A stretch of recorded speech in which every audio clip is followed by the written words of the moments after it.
Lihatnya itu kayak boneka besar, berbulu lebat banget. Assalamualaikum warahmatullahi wabarakatuh. Hai teman, apa kabar? Semoga kalian baik-baik aja dan selalu dalam lindungan Allah Subhanahu wa taala. Balik lagi sama gue, Maulana Kristusanto di sini. Dan kali ini gue akan bawain cerita nyata lagi yang dialami oleh nyokap gue dan bokap gue sendiri. Dan kisah ini terjadi sebelum gue ada gitu. Mau tahu ceritanya seperti apa? Yuk kita ke ceritanya. Begini ceritanya. Cerita ini terjadi sekitar tahun 1979. Kala itu bokap sama nyokap gue baru banget ngebina rumah tangga, baru menikah dan memutuskan untuk mencari rumah kontrakan di sebuah daerah di bilangan Jakarta. Bokap sama nyokap gue itu bekerja di tempat yang sama, areanya sama, tapi PT-nya berbeda. Kalau kita cari kontrakan kan pasti kan mikirnya lebih enak kalau misalnya memang deket sama tempat kerja kita kan. Jadi bokap sama nyokap gue itu memutuskan untuk cari yang nggak jauh jaraknya dari tempat kantor mereka bekerja. Pada suatu hari di kantornya ada orang yang bilang, oh di dekat rumah saya tuh ada kontrakan kosong, kalau mau yuk kita lihat gitu. Setelahnya bokap sama nyokap gue samperin itu kontrakan, survei, lihat, dan mereka itu mau nggak mau setuju. Kenapa? Karena kepepet. Kenapa kepepet? Karena sebelum kontrak mereka itu nyampur sama bude gue, which is kan nggak enak lah ya kalau misalnya kelamaan nyampur, apalagi udah married ya kan, butuh privasi masing-masing lah ya. Terus pada saat memasuki kontrakan tersebut, hawa yang dirasa sama nyokap gue sebetulnya dia ngerasa dan bilang anyep, lembab gitu, tapi ya nyaman karena dingin jadinya, enak buat tidur, enak. Lalu sampai suatu ketika, ini terjadinya awal kejadian janggal itu siang menuju sore. Jadi nyokap gue itu waktu itu lagi masak, dia lagi ngulek bumbu. Oh iya, sebentar. Kontrakan yang disewa sama bokap nyokap gue itu 2 petak aja, depan 3 petak. Tapi ruang tamunya benar-benar kecil banget, cuma buat duduk orang doang tuh kayak benar-benar sempit lah. Terus ada ruangan kedua itu digunakan untuk tempat tidur, lemari, bla bla bla gitu yang lain-lainnya. Belakangnya itu ada buat dapur, kamar mandi, dan ada sumur di dalamnya. Waktu pas lagi dengar kayak gitu aja kan gue udah aneh kan, kok ada sumur di dapur, terus posisinya itu sumur katanya di tengah-tengah dapur lah pokoknya. Jadi tuh nimba air, ngambil air tuh nimba pakai ember. Kalau kalian tahu zaman dulu tuh nimba ember pakai kerekan gitu, kayak gitu, belum pakai pompa. Pada suatu hari kan tadi kembali lagi, dia lagi ngulek bumbu di samping si sumur tersebut, bener-bener di sampingnya. Jadi sumurnya itu mungkin sekitar sebahunya nyokap gua kali ya, pas lagi dia jongkok sebahunya gitu. Jadi nggak terlalu tinggi tapi juga nggak terlalu rendah banget, masih bisa untuk nyender. Buktinya pas lagi dia ngulek, mungkin pakai jangkok ngulek gitu. Hal yang aneh terjadi pertama kali menyentuh nyokap gue itu adalah tiba-tiba dari sumur itu, padahal tuh ember ada di atas, ember yang kerekan itu masih ada di atas, tiba-tiba tuh di dalam di si sumur itu tiba-tiba bunyi biur. Kalau nyokap gue bilang tuh ke gue kayak ada batu besar banget yang masuk ke dalam sumur, terus nimpa airnya. Jadi suaranya lo tau kan kayak biur gitu, soalnya airnya sampai nyiprat-nyiprat keluar. Terus pas lagi dia longokin, cuma air aja yang bergerak. Dari situ dia udah mulai curiga dan aneh. Kebetulan pada saat dia ngulek itu tuh ada yang pemilik rumah gitu, sang pemilik rumah. Si pemilik rumah itu ada bapak-bapak sama ibu-ibu. Mereka kebetulan tinggal hanya berdua aja. Mereka belum punya anak. Kegiatan orang-orang sekitar situ kan yang Betawi asli ya, karena di Jakarta suka nyiram-nyiramin pohonan karena kegiatannya. Terus di depan ada si pemilik rumah lagi nyiram pohonan. Terus nyokap gue punya inisiatif untuk langsung nanya gitu, untuk langsung nanya ke pemiliknya, "Pak, tadi saya ada dengar suara air jatuh, kayak padahal timbahan tuh ada di atas dan saya lagi posisi nggak ngambil air. Tapi pas lagi saya lihat cuma airnya aja yang di dalam tuh yang bergerak gitu kan." Terus kata pemilik rumahnya, dia cuma berekspresi dan nggak ngomong apa-apa, cuma senyum gitu. Kayak udah tahu sesuatu tapi ya disembunyiin aja gitu. Kalau bokap gue sendiri sih, kata nyokap gue, almarhum bokap gue tuh nggak pernah ngerasain takut atau gimana, biasa aja dia mah. Lalu kejadian selanjutnya terjadi pada saat nyokap gue itu hamil kakak gue. Hamil kakak gue itu mungkin sekitar tahun 1981. Jadi kejadiannya itu nyokap gue pada saat itu hamil udah lumayan besar. Terus dia itu tinggal kan cuma berdua doang sama bokap gue kan. Sanak saudara jauh banget di kampung, jadi jarang untuk jenguk. Mereka hanya survive berdua aja. Suatu ketika mereka lagi kayak di kamar, terus tiba-tiba nyokap gue tuh teriak-teriak sendiri. Kalau kata bokap gue bilang, kenapa gitu kan. Tapi nyokap gue tuh nggak mau dideketin sama bokap gue. Nyokap gue tuh langsung kayak nyingkirin tangannya, misalnya dipegang sama bokap gue, kenapa, sana katanya, sana, pokoknya sambil nangis teriak-teriakan nangis. Bokap gue bingung dong, kenapa gitu kan. Pada saat itu bokap gue cuma bisa istighfar, astagfirullahaladzim, istighfar gitu. Sampai nyokap gue itu tenang dan baru bisa ditanya sama bokap gue, kenapa? Oh mas gitu kan. Gitu pas lagi udah sadar gitu dia cerita, katanya dia ngeliat bokap gue itu mirip banget jadi Ferguson, which is badannya itu tiba-tiba jadi kayak berbulu lebat banyak banget.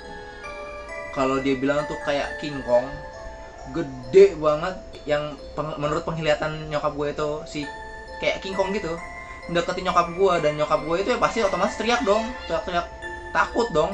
Bokap gue yang tadinya biasa terus dibilang tiba-tiba berubah berbulu banyak banget, lebat banget, terus badannya tiba-tiba membesar dan mau megang nyokap gue. Di situ benar-benar ketakutan banget.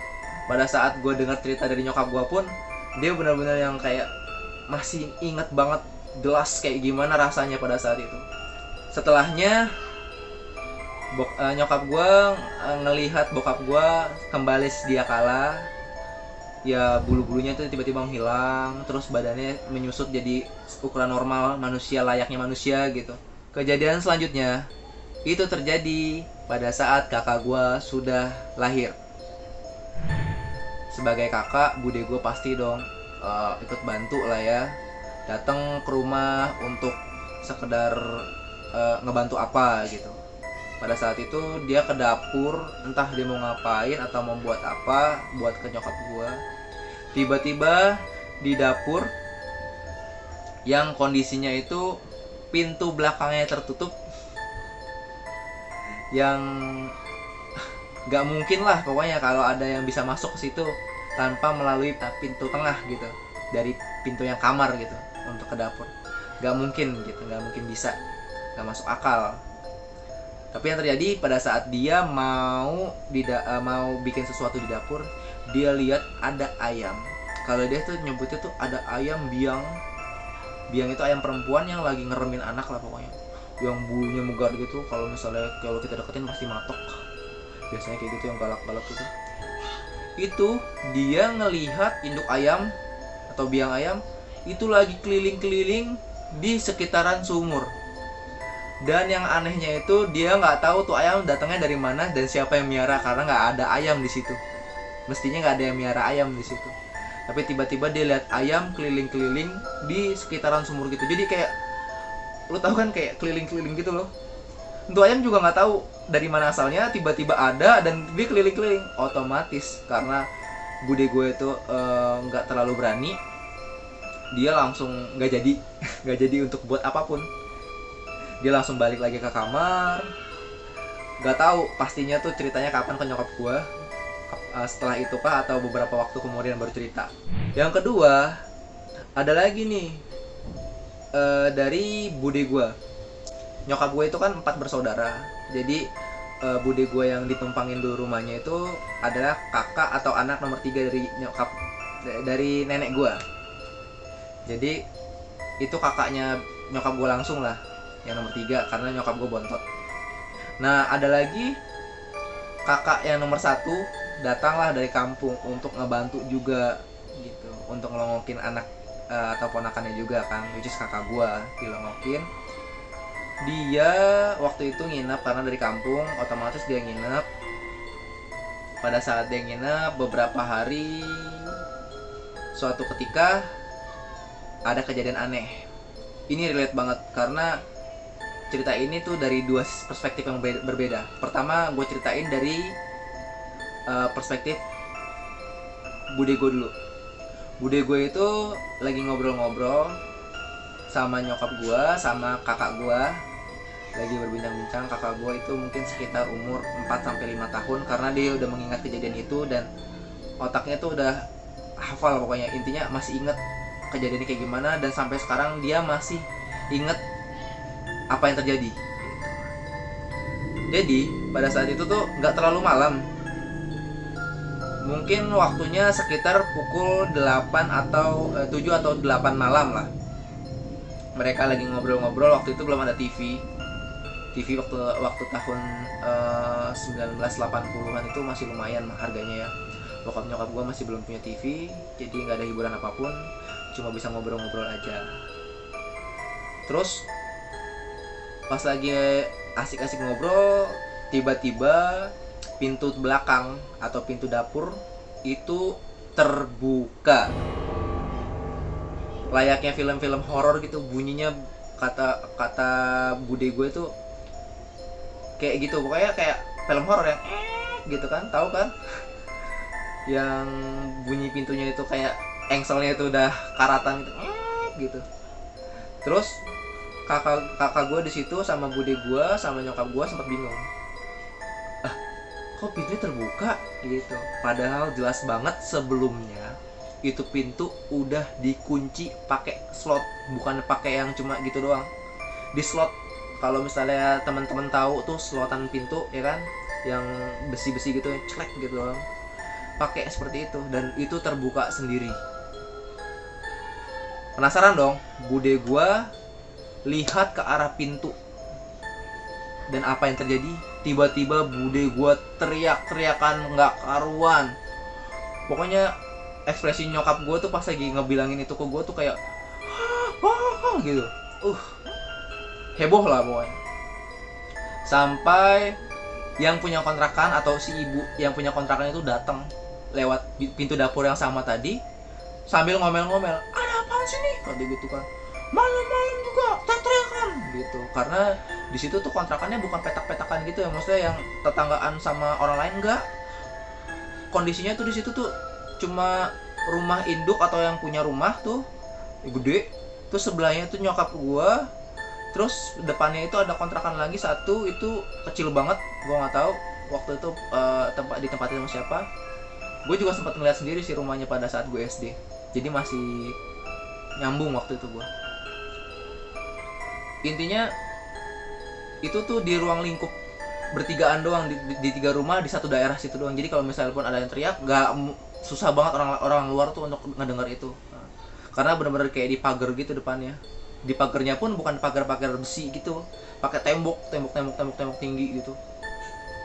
Jadi bude gue itu teriak, nyokap gue bingung dong, karena nyokap gue nggak ngeliat apapun.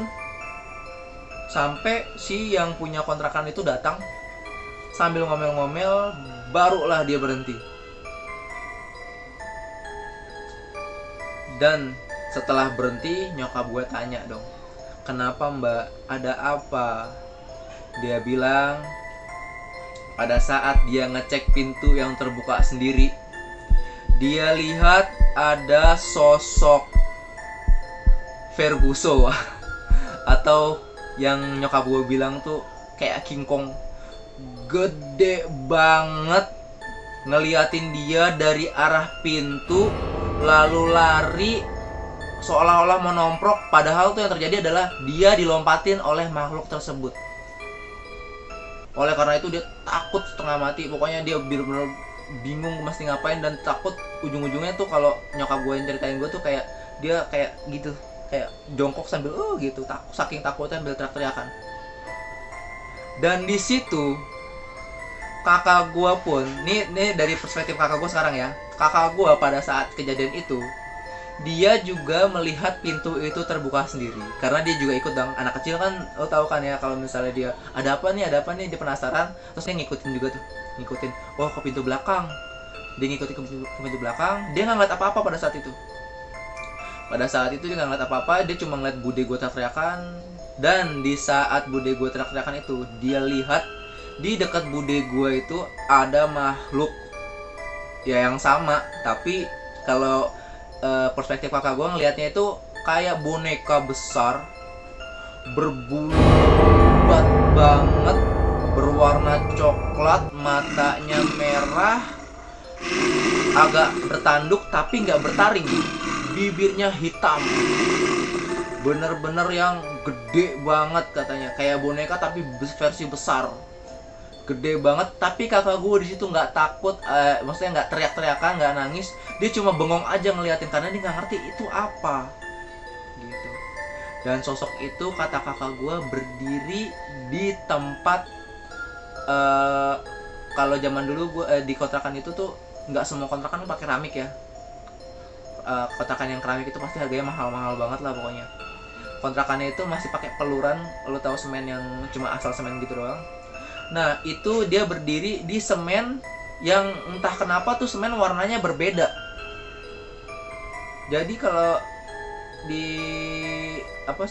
kalau kita telaah gitu kan, di semen misalnya lantai warnanya mestinya sama dia itu warnanya berbeda, selalu berbeda gitu. Dia berdiri di situ, diem aja sampai si ibu yang punya kontrakan tadi masuk lewat pintu belakang, dan akhirnya si sosok itu pun hilang, entah hilang lenyap aja gitu. Kata kakak gue tiba-tiba hilang udah pas lagi si yang punya kontrakan itu datang. Lalu pas lagi gue tanya, gue juga sempet tanya sih sama nyokap gue, mama tahu nggak ada bulatan yang kata mbak itu beda sendiri pelurannya? Tahu kata gitu. Ini gue langsung tanya ya, gue langsung mau coba cari tahu apakah nyokap gue tahu kenapa bisa berbeda gitu. Nyokap gue bilang dia nggak tahu kenapa pelurannya berbeda. Yang pasti pelurannya itu selalu hancur. Setiap hancur, di semen hancur lagi, di semen lagi hancur lagi. Pokoknya tuh di tempat yang bulat itu, yang seolah-olah bulat itu, di semen berkali-kali tetap hancur dan nggak pernah bener.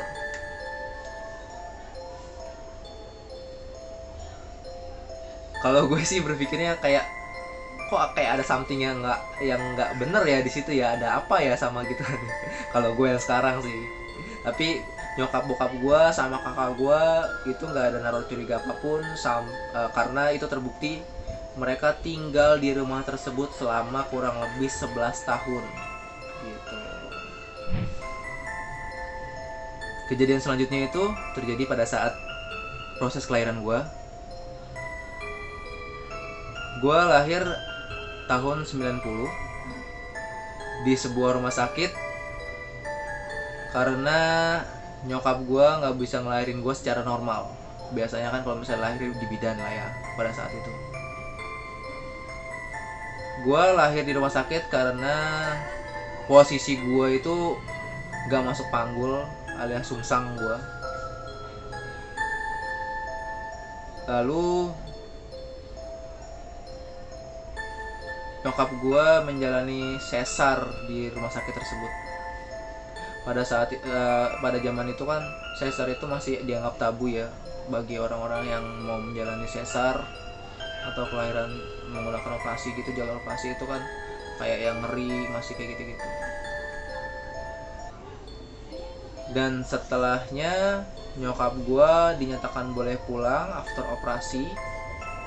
Sampai di rumah tiba-tiba bekas operasinya itu mengalami pendarahan hebat. Pada bingung dong saudara-saudara gue semua. Kenapa nih, ada apa? Gue yang posisinya itu baru lahir digendong atau diurus sama nenek gue. Jadi nyokap gue itu bener-bener gak bisa ngapa-ngapain. After kelahiran itu dia gak bisa nyusuin gue, intinya gak bisa ngurusin gue langsung. Dia benar-benar mesti bed rest biar pulih lagi karena dia mengalami pendarahan hebat. Gak tahu kenapa pada saat pendarahan itu terjadi itu dikontrakan dan dibawa kembali ke rumah sakit tempat dia dioperasi. Darahnya itu kering, jadi darahnya itu berhenti untuk keluar dari tubuhnya. Yang anehnya ketika itu udah dinyatakan bisa pulang kembali, pulang lagi darahnya tempat operasi itu mengalami pendarahan hebat lagi. Jadi sampai 2 kali bolak-balik rumah sakit. Aneh banget sumpah. Kalau gue pribadi yang sekarang ini pasti mikirnya ini ada something yang benar-benar nggak masuk akal gitu loh. Tapi nyokap sama bokap gue itu tinggal sampai 11 tahun itu, wow, hebat banget. Intinya tahun-tahun gue keluar itu menjadi tahun-tahun terakhir nyokap gue sama bokap gue itu ngontrak di rumah tersebut. Karena selain kejadian-kejadian aneh yang memaksa mereka untuk keluar, yang punya kontrakan juga bilang bahwa rumah kontrakan tersebut mau dipakai sama ponakannya sendiri gitu. Itu nyokap bokap gue memutuskan untuk pindah ke kontrakan yang baru. Nggak jaraknya nggak begitu jauh juga dari tempat yang itu. Cuma pada saat mereka keluar dari kontrakan tersebut, mereka punya usut, ternyata zaman dulunya itu di rumah tersebut, di tempat kontrakan yang ditempatin sama nyokap gua, ada pohon bacang besar, tinggi, dan usianya itu lumayan tua. Kan kalau teman-teman tahu pohon bacang itu yang kayak pohon mangga tuh biasanya kan tinggi banget memang tuh. Intinya itu pohon mangga dipotong oleh penebang pohon, dimintain tolong untuk tebangin dong nih pohon gitu sama si yang punya rumah. Ya, si penebang pohon itu abis dia melakukan pemotongan pohon, dia mengalami stroke dan lumpuh. Setelahnya dia meninggal dunia. Wallahu alam, gue nggak tahu apakah ada kaitannya sama pohon tersebut, gue juga nggak ngerti. Intinya itu terjadi setelah ia menebang pohon gitu. Dan itu dikuatkan lagi setelah nyokap gue dapat cerita juga dari si yang punya rumah, karena yang punya rumah juga cerita sama seperti itu. Dulu ada pohon di situ dan bekas pohon tersebut dijadikan sumur. Ngerelate ya? Oh iya, masuk akal nih gitu. Kondisi rumah itu pada saat ini masih ada, tapi udah kumuh banget. Dan yang punya kontrakan tersebut juga bapak-bapaknya udah meninggal dunia pada saat nyokap gue sama bokap gue itu memutuskan untuk pindah dan mencari kontrakan baru. Gak lama kemudian dia meninggal dunia. Dan terakhir, karena gue seneng banget sama yang punya rumah, walaupun gue waktu itu usia masih setahun, nyokap gue itu sering banget ngajak gue kalau lebaran tuh untuk jenguk si ibu yang punya rumah itu, yang punya kontrakan. Karena dulu kan dia tinggal 11 tahun di situ, udah kayak saudara sendiri, udah kayak ibunya sendiri. Karena 11 tahun tinggal bareng di lingkungan yang sama, Jadi nyokap gue itu kayak udah nganggap dia orang tua lah, orang tua dia sendiri. Info terakhir yang gue dapat juga, dia sudah sekarang almarhum. Rumahnya itu udah dijual, nggak tahu sama siapa, mungkin ada sanak saudaranya yang jadi ahli waris dan dijual. Tapi sampai sekarang kondisinya tuh masih belum bagus, masih seperti itu, bahkan lebih hancur lagi. Jadi kalau dilihat sebagai rumah tuh udah nggak layak huni lah, udah bener-bener yang rusak gitu. Ya sekian dulu cerita dari gua. Mudah-mudahan ada hikmah yang bisa diambil dari cerita gua.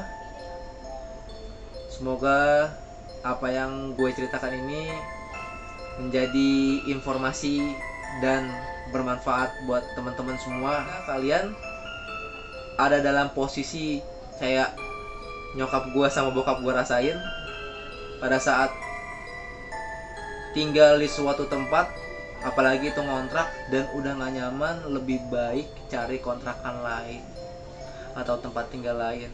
Kecuali memang itu rumah sendiri, coba dilakukan pembersihan atau di ngajiin atau semacamnya gitu, biar kita tuh hidup lebih nyaman, lebih enak lah gitu.